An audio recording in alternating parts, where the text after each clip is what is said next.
atWork Australia would like to acknowledge the traditional custodians of the lands and pay our respect to elders past and present. This podcast is being recorded in the southwest and Western Australia, which is land of the Noongar people. We'd also like to pay our respect and acknowledge the traditional custodians of the lands from wherever you may be listening from.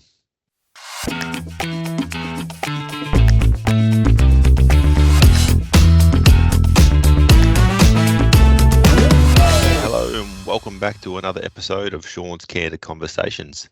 I'm taking a bit of a different approach in today's episode. Instead of sharing one of our clients' incredible stories, I'm chatting with one of atWork Australia's employees and in-work support coach, Trevor.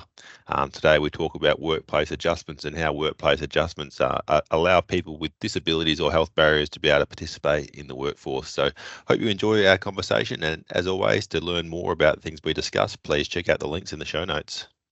Thanks for coming along today and having a chat with us about your career journey and your time working with atWork Australia. Okay, thank you for having me. Can you give us a bit of a background? How long have you been working in employment services for? I'd say probably 12 and a half years, thereabouts, maybe a bit longer. I initially started off as a school teacher. I went to uni, got out of uni, got placed as a casual teacher, so it meant I had to rely on phone calls to get work. So I was like a supply casual day to day. And then I did that for 5 years, and I found it hard sometimes because I'd get periods where I'd get a lot of work and then other times I hardly get any. I used to get things called blocks of teaching. So I'd go to certain schools for like a term or two if the school really liked me and the kids liked having me, I suppose. I even contemplated joining the army at one stage in the education corps. I would have been able to go as what they call a direct entry as a lieutenant into the army and work in the education section. So that would have been probably doing things like remedial maths and English for soldiers, I suppose, at year 10 or 12 level, that sort of thing. But that didn't come about. I got offered the teaching job before the army job popped up. So I grabbed the teaching job with both hands. I lasted 16 years as a school teacher.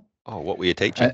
Primary school, but I wanted a change, and the change came about more or less. I was wanting to get into youth work and casework, and then I got involved in a program which preceded DES called the PPS program, Personal Support Program. I did that for probably 3 or 4 years, and that sort of dovetailed then into the role of, I guess, like a job coach or employment consultant. And I really like that sort of nature of that work. And I've decided, this is something I really enjoy doing, and I wanted to keep going as far as I could in that way. And I got offered an opportunity to be the first job support coach for atWork Australia back in around 2019, I think it was. That's the in-work support coach. That sort of morphed from the job coach. So, so I've loved the fact that I can go out and meet clients at their workplaces and also work closely with their employers and offer help and support to try and make the employment conditions a lot better at the workplace for clients, particularly those with profound disabilities, and even some that need additional sort of support in ways that you sometimes don't expect. So I've worked with clients, for instance, with acquired brain injuries, and I've had to work on little memory cards and things that they could use as visual cues while they're at work so they don't forget certain procedures and processes as part of their role. I've actually got a client not far from here. I actually walk to a workplace and offer her some support when I can. I'll also try and have a chat to the employee while I'm there. I think it's good to get two sides of a story, not always just the one side that some clients would like us to hear. I found like it's good to know the whole story and sometimes not have to sort of do the jigsaw puzzle construction to get it all pieced together. Well, I guess to be able to make the employment sustainable for the individual, the client needs to be able to thrive in the workplace, but it also needs to be beneficial for the employer as well. So we need to be able to support both sides of the party to make it a worthwhile venture. That's correct. Yeah, it sounds like you've tried your finger in a few different roles within the employment services industry. Yes, I have. I've worked nearly the whole gamut, I think, to some degree. Yeah. Well, what I'd really love to talk to you today is about workplace adjustments and how workplace adjustments have allowed many people with disabilities or health condition to be able to sustain employment. Are you able to give us a few examples of some of the more simple, easy to implement adjustments that you've been able to work with people to implement? Yes, I've had times where I've had to go to workplaces and look at certain areas where the clients have worked, such as their workstations. And I've made some notes and worked on a plan, more or less, with the employer as to what sort of equipment that particular client with a disability may need or require. I had a chap who had diabetes, and he had to have assistance to try and get a better chair to sit in for better, obviously, posture and support, but also for the better blood flow as well. I had a footrest there as well for him to sit at his desk. He had a little mobile scooter, so he often sat down a lot. So we looked at one stage of even getting a desk that could raise up to a level to allow him to stand for a period of time. He obviously had some issues too with his endurance limitations. So mobility was one area we had to look at, but also the fact with his diabetes, he had times where he was productive and other times where he just needed to have a rest while he was at work. So to accommodate for the employer in that regard too, to make sure that it fit in with the workplace environment and other people weren't impacted. It involved quite a few people, to be honest. I was going to say, in situations like this, have you had to work with the employer to educate them around his barriers so they can be more understanding and provide their support on their end? Yes, we had to get some medical evidence, which was something we had to get consent, obviously, from the client, and obviously have conversation with other allied health professionals. He had a support worker at one point that worked with him, so had to liaise with her as well. It was good to sort of let the employer know a bit about his background and circumstance and have the employer have a much more rounded view or picture of what was actually happening with the client, like knowing a bit about his home life, his circumstance, but also with his medical conditions. The employer had to be understanding that there were going to be times when he was going to be really able to do certain tasks quite well, and there might have been other times where he wasn't likely to achieve a lot of KPIs that his employer expected him to be able to achieve. And I guess that's when it comes down to, we really need to be able to find the right employer for our clients, because you need that supportive employer who's going to be willing to make these adjustments for the particular candidate. That's true. Like I actually met an employer locally that had a kitchen business, and I found out that a lot of the people that were the executive people at that workplace actually worked previously in disabilities. So that made it much easier for me to go out and talk to them about certain aspects related to someone, for example, with autism, and how they needed to have regular routines and a lot of repetition and a lot of predictability in their workplace. So that employee was very open to a lot of conversations that I had, and they were very, very supportive as well of that particular client. Do you have any examples of where you've helped a client where they might not have needed a physical adjustment, maybe a change to a process that could have been solved with just a conversation and making people aware of what their barriers might be? So I had a client with an acquired brain injury. He was developing NDOS plans for clients, and with the acquired brain injury were issues with short-term memory. So I had to work with the employer, and I used to meet up with the employer. Occasionally I'd pop down to the workplace and meet the client and the employer at the same time and talk about a strategy that would easily be implemented that would make it easier for that client to develop an NDOS plan much quicker, and have like a little memory card or some sort of thing that was a visual cue reminder for her what to include in that particular NDOS plan for a client. So it wasn't a lot of workplace modification. It was just a sort of slight recalibration of a way in which the client could do something a little bit different, probably a little bit easier in the long run.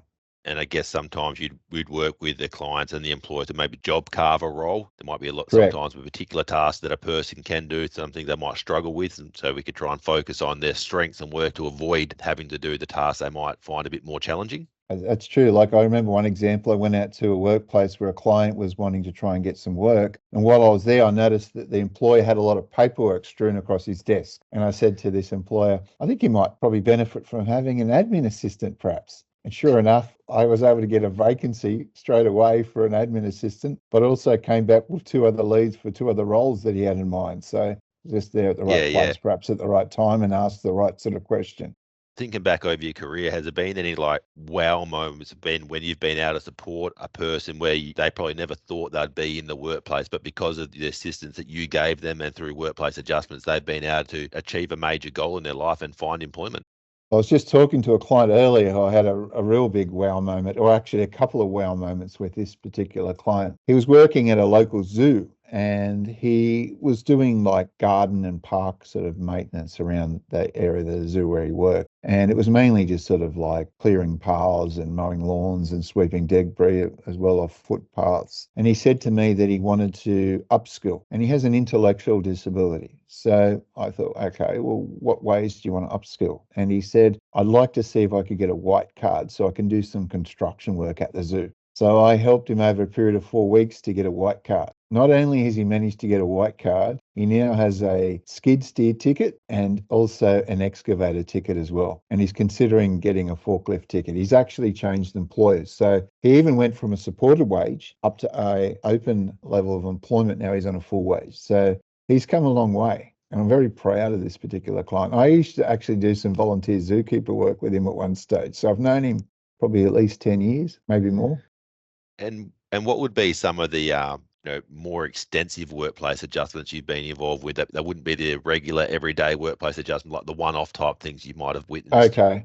So I've been to a workplace up at Bondi, and that entailed me traveling on a train for 5 hours to get there. So it was 2.5 hours up, 2.5 hours back. I spent some time, though, at that particular workplace with an occupational therapist and a OSA assessor and the employer as well as the client. And we looked over the whole entire workplace. And because the client was in a wheelchair, they looked at the obviously aspect around access for that particular client in terms of the whole workplace. So they actually had to do a fair amount of modifications to the workplace, and it probably involved up to about $30,000 worth of work. So they had to actually tear up the existing concrete floor. And in that particular workplace, there were joists that had capacity to hold motorbikes, so they could do some repair work on the motorbikes. So they had to not only replace the flooring, also the joists. They also had to knock down a wall because the client in the wheelchair didn't have sufficient access to a toilet located in a bathroom. And he had a catheter bag, so he had to go obviously and deal with that aspect. So they even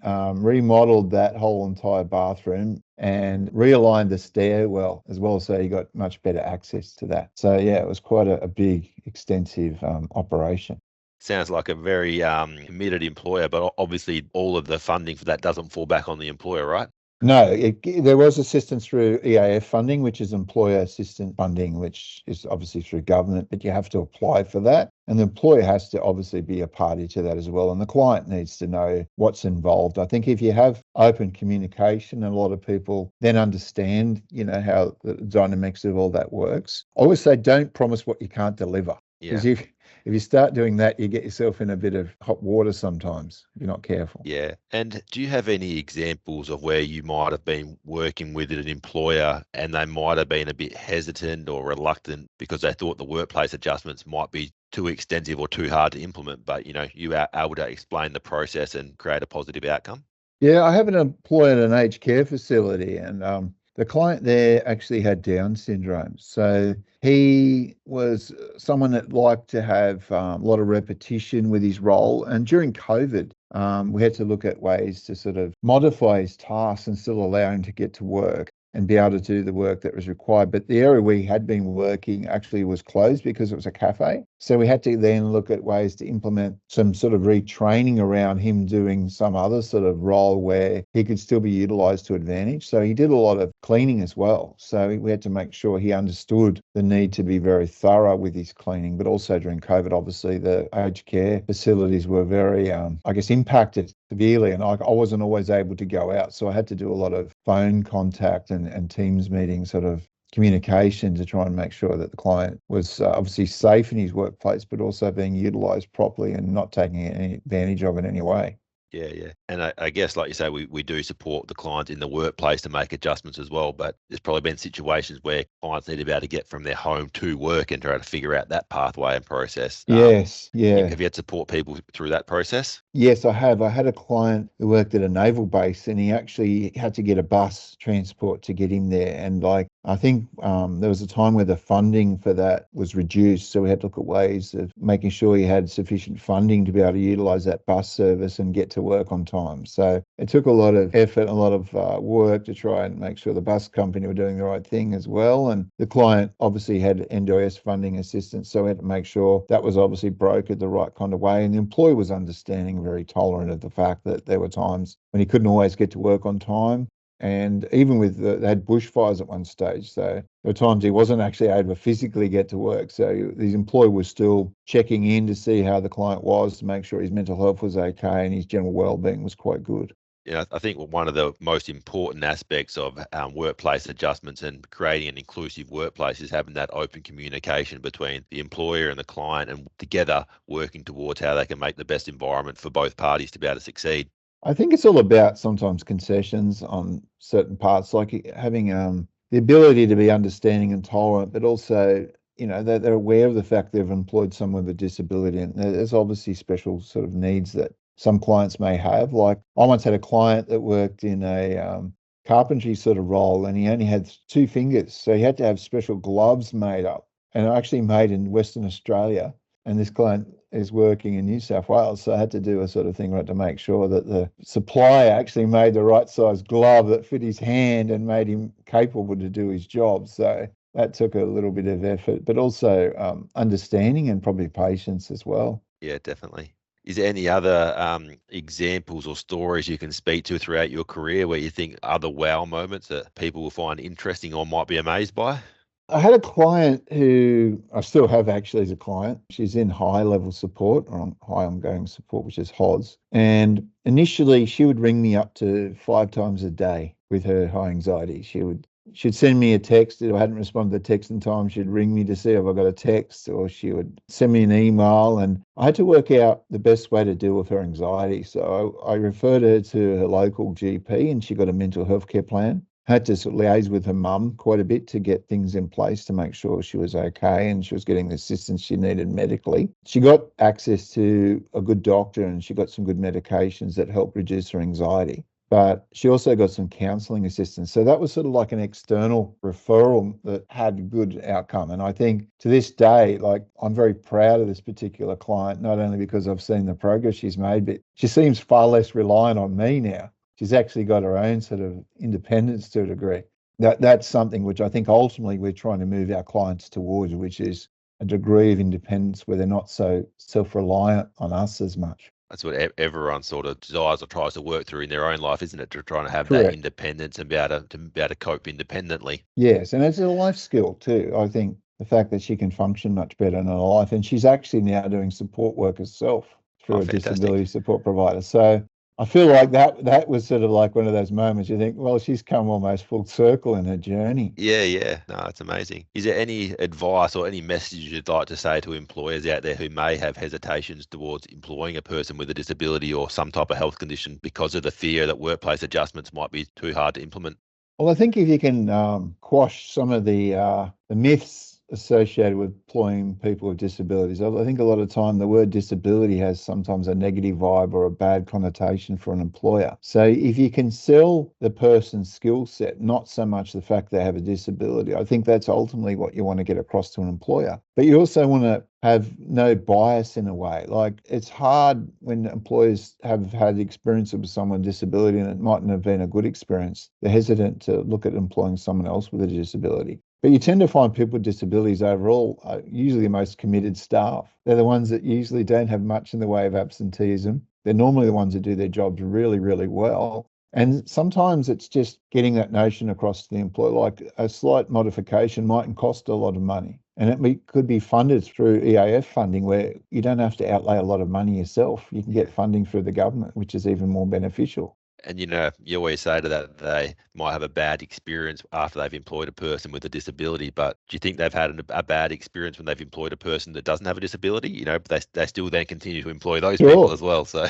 But I um, think don't judge someone alone by a notion as to what's wrong with someone. Like I always say, look at what's right with that person, the right fit for the right job. I think sometimes that disability, that word, I find sometimes can be misleading. that's why, we can having these conversations, creating more awareness and providing education around what disability actually is and what supports are available for employers, I think will go a long way in creating more opportunities for people in the workplace. I'm sure about that. 100% committed to that aspect as well. Is there anything else you'd like to add about workplace adjustments? Well, I'm actually in the process of negotiating some matting to be provided to an employer where a client's got a prosthetic leg and he lost his leg or part of his leg when he trod on a landmine when he was overseas. So the employer is a really great employer. I actually found that they're very understanding and they're often wanting clients with disabilities to be in their workforce. So, and they're a local employer, family business. very welcoming, very helpful in ways. They've never, ever been a hindrance in any way to this particular client. They've been more than accommodating. So hopefully I can get these mats through EAF funding assistance. They're probably going to cost around $1,000 for 2 mats. But I want to get out there and do a proper workplace assessment and make sure there might be other areas that might need some sort of further adjustment or modification. So I want to just sort of look at what possibilities may lie out there if I can go out there and do a thorough workplace assessment. Oh, it sounds exciting. And do you know why this particular employer is so interested in hiring people with disabilities? What's their reasoning? I think they've had a family member who's had a disability and they've obviously have a lived experience. So sometimes when that's the case, it's a lot easier. You don't have to do a lot of spade work or groundwork if they've already had someone in their own family who's got a disability. They're more open to that idea. Like they're willing to provide support for that person if they employ them and they've got a disability. They're happy to do what they can do to support them. And I think they measure their success not only on their business profit margins, but on, the cohesive nature of that workplace. A lot of people there may not have a disability, and they've obviously over time come to be more aware what it's like for someone who's working there with a disability and what sort of support they need. That's fantastic, Trevor. Sounds like you're doing a lot of great work supporting a lot of people to about to achieve their employment goals. So thank you very much for coming along and having a chat with me today. I really appreciate you taking the time. I'm happy to help out wherever I can. And I'm grateful that there's been this notion around what ways we can help our clients and their employers much better if we can find ways to offer assistance in ways we can. Thanks everyone for tuning in for another episode of Shaun's Candid Conversations. Really hope you enjoyed my conversation with Trevor and learning about his role as an in-work support and how workplace adjustments can allow people with disabilities to be able to participate in the workplace. As always, for more information about anything we discussed in today's episode, please check out the link in the show notes, and we look forward to seeing you next time.